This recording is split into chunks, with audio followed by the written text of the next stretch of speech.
Ya, sementara itu sebanyak 8 anak laki-laki dan 4 anak perempuan yang masih berusia 9 tahun di Sukabumi, Jawa Barat menjadi korban kekerasan seksual seorang tunawisma.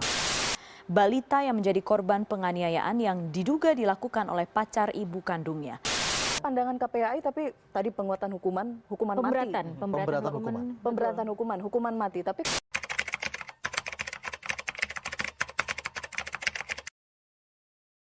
menurut saya sendiri, perlindungan anak di Indonesia itu memang sudah diatur undang-undang, tetapi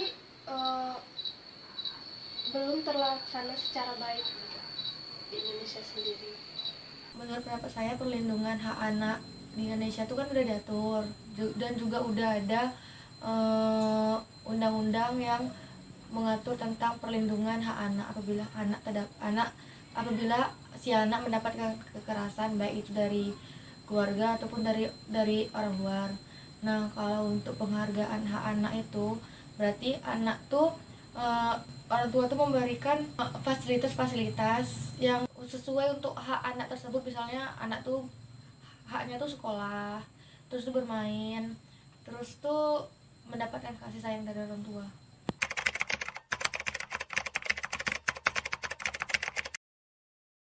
Sakti pernah nggak mendengar kasus yang berkaitan dengan perlindungan dan penghargaan hak anak? Lalu apa solusinya dari kasus tersebut?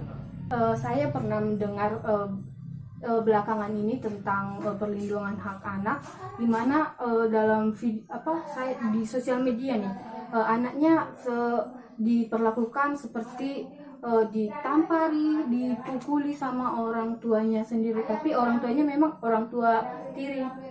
Nah, di sini itu orang tuanya berlaku kasar kepada anak. Nah, itu orang tuanya tanpa sengaja sudah mengambil hak anak itu sendiri. Nah, di situ menurut saya sudah merupakan salah satu contoh kasus, dan yang mungkin solusinya yang diambil kemarin itu oleh pemerintah dan ayahnya sendiri dengan dengan melaporkan orang tuanya ke pihak berwajib untuk dikenakan sanksi seperti kemarin itu sudah diberikan jatuhan hukuman 5 tahun penjara dan denda 150 juta. Menurut Ibu solusinya gimana? Ya kan sekarang solusinya kan pemerintah sudah membuat peraturan perundang-undangan, diatur undang-undang. Mungkin dengan adanya undang-undang itu atau undang-undang tersebut, jadi kayak kekerasan yang terjadi itu bisa dikurangi lah, karena kan ada sanksi hukumnya, misalnya melakukan kekerasan pada anak kan.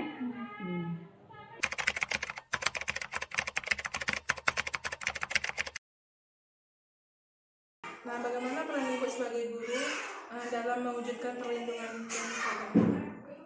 Peran kita sebagai guru ya, kita inilah pokoknya kita terapkan semuanya yang misalnya kalau undang-undang nggak boleh cubit anak, ya kita tidak usah cubit anak. Yang jelas namanya anak-anak nih, semakin dia dicubit itu kan biasanya dia teringat loh, memorinya masih ingat kan. Jadi kalau bisa kita hindarilah gimana caranya, apalagi kalau anak orang lain kita masih bisa tahan tak, tapi kalau anak sendiri anak-anak suka gemes begini kan.